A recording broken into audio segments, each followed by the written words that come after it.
You're watching the Segpay News Network. Today we're talking to adult content creator Allie Knox. Hello, it's Mark Pettit once again here in the Segpay studio in the United States, where once again we're talking censorship and banking discrimination. We have a very special guest joining us in just a moment, but first let me warn you that some of the content we'll be discussing today might be objectionable to some people. So just that warning for you. All right. We'd like to welcome our very special guest to the program today. She is Allie Knox. She is an adult content creator. Allie, thank you so much for taking time to be with us. Yeah, thank you for having me.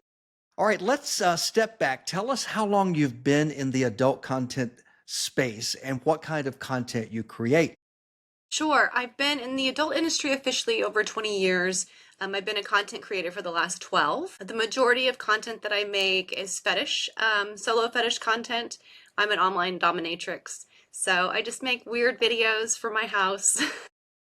All right, I'm not blushing, you're blushing, audience. Allie, tell us, how do people find you, first of all? Let's get you some business. How do they Sure. find you online? Sure, you can go to Allie Eve Knox on all social for Instagram, TikTok, X, all the things, Blue Sky, Allie Eve Knox. So, Allie, you said you're an online dominatrix. Can you kind of explain to us what that means and what do you do with your clients? Sure. I do a lot of solo content and out of my home. I do a lot of like humiliation, financial domination, femdom, feet stuff, strange fetish things, that type of stuff. Welcome to America, right? Something for everyone. All right. So everything is going great. You're creating your content and then you wake up one day and something bad happened. What happened? Yeah. So I started having different accounts closed, be it payment apps or social media apps. I think there's 37 accounts in over 12 years that I've been doing this. My first one was PayPal, and I remember someone had sent me a birthday present, and PayPal had immediately sent me an email and said, "You violated our terms of service." They didn't give me the money. They didn't give the money back to the fan. And I started to realize, like, oh, this is kind of strange. Like, I didn't do anything that violated service. I just was existing in this space, and that was enough. And it just started to cascade from there. Went to my bank account, had a bank account closed, and then that just kind of started a cascade of me talking about this for years, about financial discrimination within the industry. So this happens without warning, right? Happens without warning. You have very little, if any, appeal process. A lot of appeal process that you just do automatically, and it'll automatically send it back and say, nope, sorry, didn't even read your message. And you lose your community, you lose your content.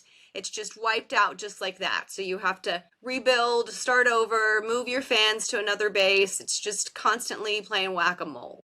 Wow. So you literally lose your content and your customers? But yeah, whatever is on that platform, whatever you have built, it's just wiped away. Like I said, a lot of the appeal process doesn't even exist. So it's not like you could go back and say, hey, but I am over the age of 18 and I do have clothes on. It's not that type of thing to where they could just say, okay, that makes sense. Here you go. It's easier just to kind of blanket censor us, keep us off a platform. And how many times has this happened, Allie, over I think the I'm years? at 37 in 12 years, a little over 12 years. 37 times you've been debanked or deplatformed. Yep. Yes. Wow. Sounds like you're the poster child for, what's going on here.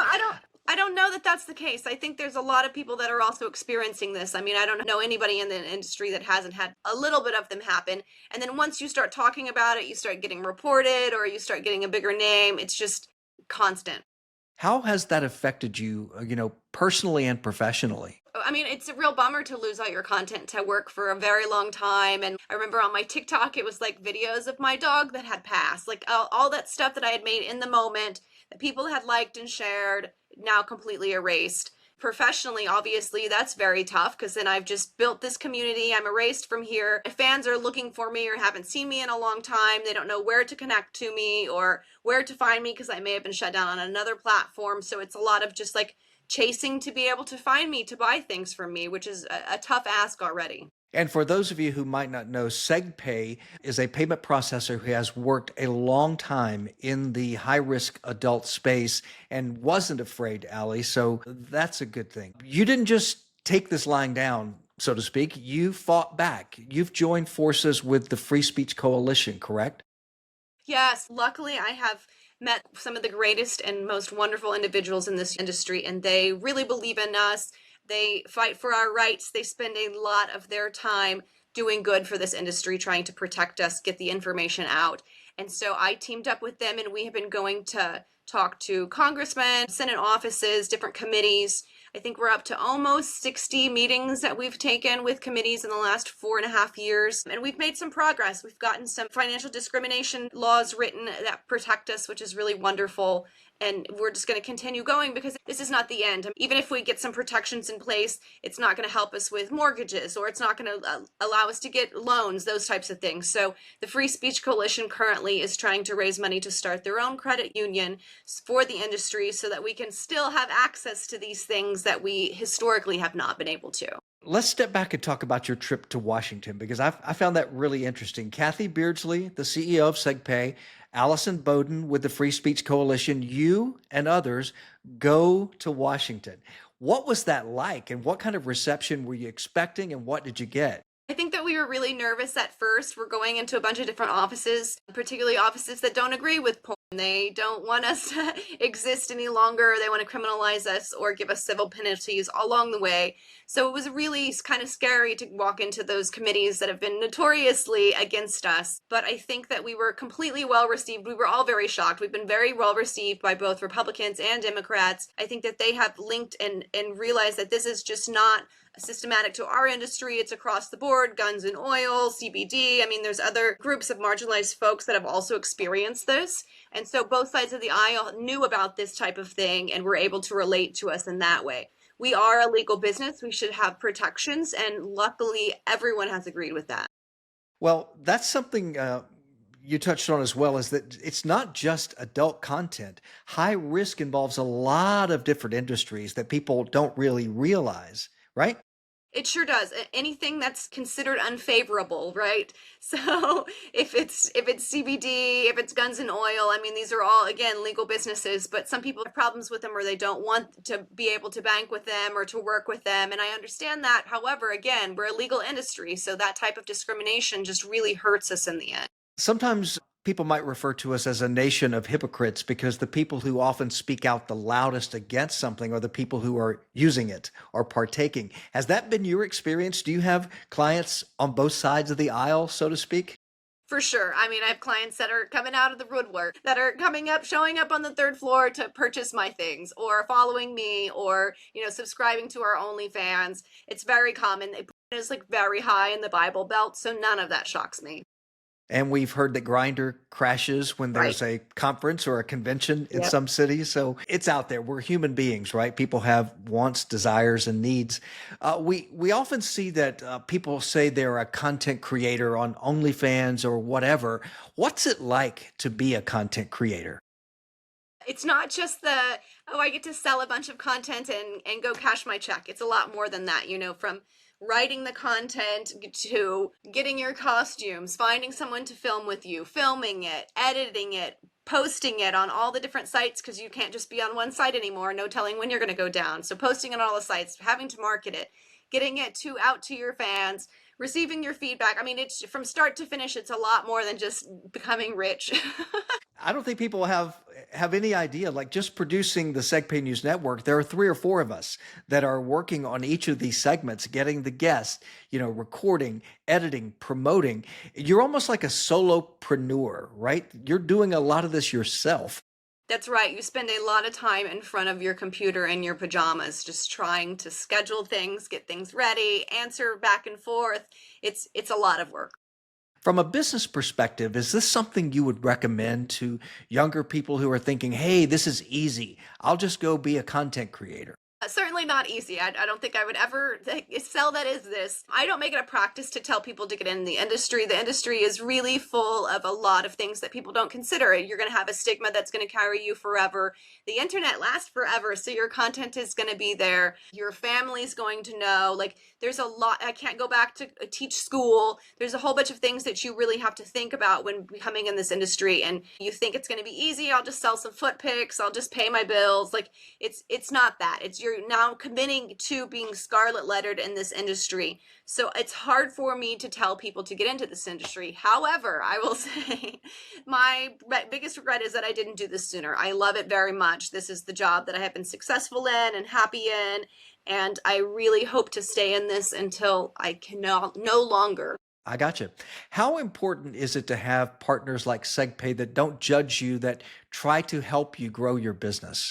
Yeah, like you said, when Kathy went with us to DC, it was really nice because it's a lot of people that are my age, that are performers, that are taken less seriously. And then you have Kathy, who's been a businesswoman for several decades, that comes in there and gives the facts that she's been running from this business for a very long time. And, people can't refute that. They're not going to argue with mom. They may argue with me a little bit. They're not going to argue with mom any. And it's very nice to have companies in this industry back us, back performers. I mean, we're all just operating out of our homes in our own little silos.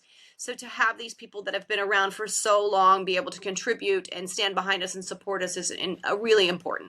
Ali, how do you deal with regulations that are ever changing all over the world? We're hearing places like Australia banning social media, UK now banning social media for kids under 16, but things like age verification. How do you manage your content so that you stay within the guidelines all over the world?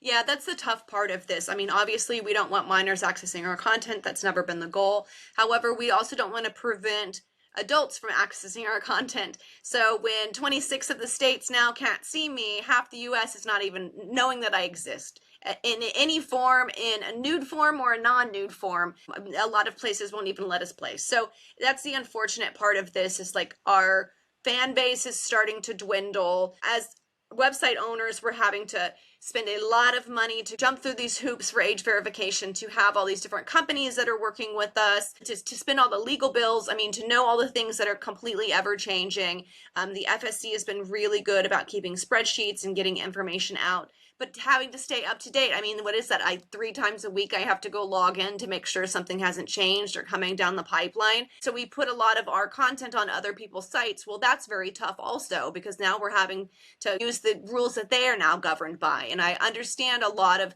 companies really want to protect themselves in that way. So they really limit the type of content that we could have or the regions that we're shown to. And, this is just how this is. We have to play by the rules, and it's just unfortunate because we're so limited now. Do you think things are worse now than they've been in the 20 years that you've been involved?